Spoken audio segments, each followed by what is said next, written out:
नमस्कार दोस्तों, आप सभी का study for UPSC PCS channel में स्वागत है। ये जो लेटर आप देख रहे हैं ये बिहार के सीएम के द्वारा श्री चमराट चौधरी जो हैं उनके द्वारा ये ट्वीट किया गया है। बिहार में जो छात्र आंदोलन चल रहा है उसके बाद यह ट्वीट किया गया है। छात्रों से बात किया गया और उसमें इस चीज़ को स्वीकारा गया, जितनी भी उनके प्रमुख मांगें थीं उसको लेकर के सरकार ने सकारात्मक रुख दिए हैं। सबसे प्रमुख जो है इसमें उपस्थित लोगों में अगर आप देखेंगे तो सचिव शिक्षा विभाग के हैं, बिहार के जो भी हैं, और भी कई सारे गणमान्य अधिकारीगण जो थे वो उपस्थित थे। इसमें छात्रों से मांग जो भी थी उनको सुना गया। छात्र प्रतिनिधि मंडल एवं उपस्थित पदाधिकारियों की वार्ता बैठक की विषय वस्तु से अवगत कराते हुए बैठक प्रारंभ किया गया। बैठक क्रम में छात्र प्रतिनिधि मंडल द्वारा हस्ताक्षरित लिखित सभी मांग पर बिंदुवार वार्ता करने के उपरांत सम्यक विचारोपरांत निम्नानुसार निर्णय सर्वसम्मति से लिया गया है, यानी कि इस निर्णय को स्वीकार कर लिया गया है। सबसे पहला निर्णय क्या है? सबसे पहला है कि TRE 4 जिसको लेकर के बताया गया था कि इसमें प्रीलिम और मेंस एग्जामिनेशन होने वाले थे, उसे खारिज कर दिया गया है। अब केवल एकल चरण परीक्षा जैसे TRE इससे पहले तक हुए हैं उसी प्रकार से लिया जाएगा। अब इसको लेकर के दो प्रकार के मत बन रहे। कुछ लोग बोल रहे हैं कि इससे अच्छे शिक्षक मिलते हैं हमें PT मेंस के बाद। कुछ बच्चे बोल रहे हैं कि हम पहले ही TET, STET, CTET दे करके आते हैं, इसलिए एक ही एग्ज़ाम होना चाहिए। जो भी है, सरकार ने इस चीज़ को स्वीकार कर लिया है, यानी कि TRE 4 में होने वाली संबंधित मांग को स्वीकार करने एवं एक अभ्यर्थी एक परिणाम के संदर्भ में नियमानुसार अग्रतर कार्रवाई करने का निर्णय लिया गया है। इसके अलावा जो छात्रों की मांग थी उसमें देखिए क्या लिखा गया है। मांग पत्र की क्रम संख्या 2, 3, 4, 5 के संबंध में 70वीं BPSC की पारदर्शिता के साथ जांच समिति से जांच होनी, यानी कि 70 BPSC जिसका फाइनल रिजल्ट आ चुका है उसकी भी जांच की जाएगी।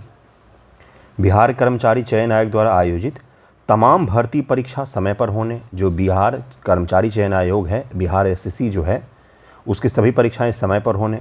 1799 दरोगा बहाली परीक्षा की जाँच।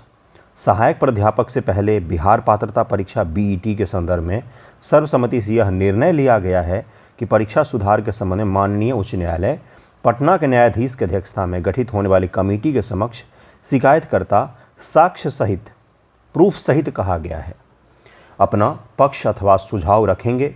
एक कमेटी बनेगी पटना हाईकोर्ट के न्यायाधीश की अध्यक्षता में, जिसके समक्ष आपको अगर कोई दिक्कत है तो आप जाएंगे और प्रूफ भी आप ही को देना है। तो सरकारी अधिकारी ने खेल कर दिया है और मांग भी गए छात्र। साक्ष्य सहित अपना पक्ष अथवा सुझाव रखेंगे, उक्त कमेटी के निर्णय अनुसार कार्रवाई की जाएगी। अब कमेटी जो निर्णय लेगी उसके अनुसार से कार्रवाई की जाएगी। 1799 दरोगा बहाली परीक्षा की अग्रतर प्रक्रिया उक्त कमेटी के प्रतिवेदन के पश्चात ही की जाएगी एवं बिहार कर्मचारी चयन आयोग द्वारा यथाशीघ्र कैलेंडर जारी कर समय परीक्षा लेने के संबंध में कार्रवाई की जाएगी। BSSC का कैलेंडर भी जारी किया जाएगा और समय पर सारे एग्ज़ाम लेने के लिए इसमें कार्रवाई की बात की गई है। लेकिन इसमें एक चीज़ जोड़ दिया है उन्होंने, जिसको ध्यानपूर्वक हमें समझना पड़ेगा कि कमेटी के समक्ष आप जब जाएंगे तो साक्ष्य भी आप ही को ले जाना है। यानी कि 70 BPSC में जो धांधली हुआ है इसमें आप इंस्टाग्राम के स्क्रीनशॉट लेकर के नहीं जा सकते, क्योंकि वो साक्ष्य नहीं होता है कि हिंदी इंग्लिश में गलती हो रही है, इंग्लिश लिखने में शब्दों में गलती, वो साक्ष्य नहीं होता है किसी के अधिकारी बनने और ना बनने का। पिछले साल ही BPSC का एक आया था कि भाई BPSC के द्वारा बीपार्ड में जो अधिकारी चुने गए हैं उनको सही से हिंदी इंग्लिश लिखने में वर्णात्मक अशुद्धियाँ हो रही है। तो सरकार से कहा गया था कि हिंदी की परीक्षा जो आप लेते हैं मार्क्स वाले, जिसे पास करना होता है केवल, उसको थोड़ा सा सही बनाइए। तो ये अभी की समस्या नहीं, पहले से ही समस्या आ रही है। खैर चलिए आगे बढ़ते हैं। पुस्तकालय अध्यक्ष की बहाली के संदर्भ में रिक्तिका अनुरूप बहाली प्रक्रिया प्रारंभ किए जाने के संदर्भ में आवश्यक कार्रवाई इसी के प्रारंभ, मतलब लाइब्रेरियन वाला भी हो गया है। बिहार सरकार की भर्ती परीक्षा में संविदा कर्मियों को दिया जाने वाला अंक एवं वेटेज देने की स्थिति में अलग कोटे का निर्धारण किए जाने के संदर्भ में एक उच्च स्तरीय कमेटी बनाकर सरकार के प्रावधान के आलोक में विचार किए जाने के संबंध में सर्वसम्मति से निर्णय लिया गया है। ठीक है, 70 BPSC के लिए ये नहीं कहा गया है कि अलग से इसकी CBI वगैरह जाँच होगी। ये कहा गया है कि आप सबूत लेकर के आओ, हम जांच तभी करेंगे जब आप सबूत लेकर के, साक्ष्य लेकर के आओगे हमारे सामने, तभी जाकर के हम जांच करेंगे।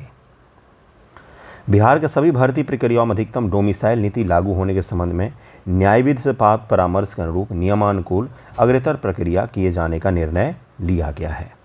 ठीक है, अब आगे चलते हैं। एईडीओ के बारे में क्या कहा गया, ये दूसरा पेज है। देखिए इसमें क्या कहा गया है। भर्ती प्रक्रियाओं में अधिकतम उम्र सीमा के संबंध में कमेटी के प्रस्ताव विचारार्थ रखे जाने के संबंध में सर्वसम्मति व्यक्त की गई है कि कमेटी ही तय करेगी। भर्ती प्रक्रियाओं कैलेंडर जारी होने उसका सख्ती से अनुपालन होने की मांग पर सर्वसम्मति व्यक्त किया गया है। सरकार द्वारा बीपीएससी के तर्ज पर आयोजित तमाम भर्ती प्रक्रियाओं का प्रश्न पत्र, ओएमआर सीट, उत्तर पुस्तिकाओं के पारदर्शिता का अनिवार्य अनुपालन सुनिश्चित कराने हेतु माननीय उच्च न्यायालय पटना के न्यायाधीश की अध्यक्षता में गठित होने वाली कमेटी के समक्ष प्रस्ताव लाने पर सर्वसम्मति व्यक्त की गई है। मतलब बीपीएससी के तर्ज पर जितने भी एग्जाम होते हैं उन सभी के प्रश्न पत्र, ओएमआर सीट और उत्तर पुस्तिका के ट्रांसपेरेंसी के साथ में उसको किस प्रकार से किया जाए ये भी कमेटी को तय करना है और उसके समक्ष ये सब चीज़ों को रखा जाएगा।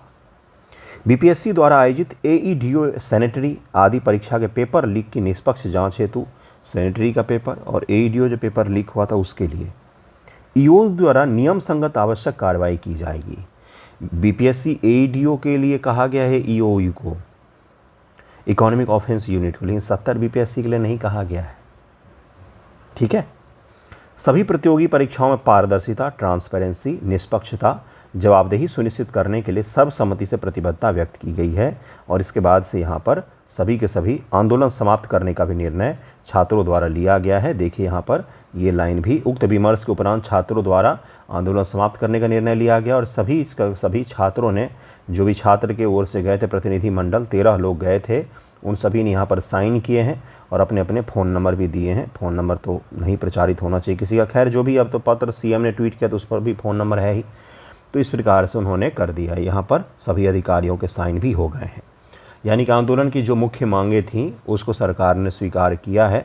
उसमें कमेटी बनाने की भी बात की गई है। साक्ष्य अभी भी देने के लिए छात्रों को ही कहा गया है। एईडीओ की जांच ईओयू के द्वारा करवाया जाएगा। टीआरई एक ही चरण में एग्ज़ाम होंगे, ये भी तय कर दिया गया है। तो ये सूचना बहुत महत्वपूर्ण था, इसलिए देना बहुत ज़रूरी हो गया, तो इसलिए आपको दे दिया गया है।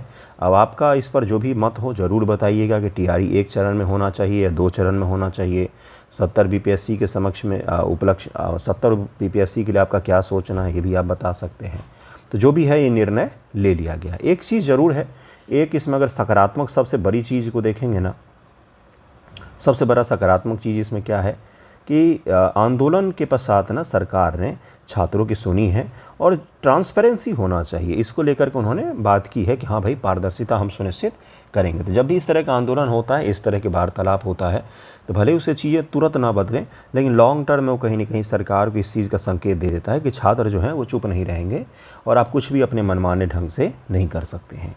तो ये बहुत महत्वपूर्ण था आप सभी को बताना। धन्यवाद आप सभी का वीडियो देखने के लिए।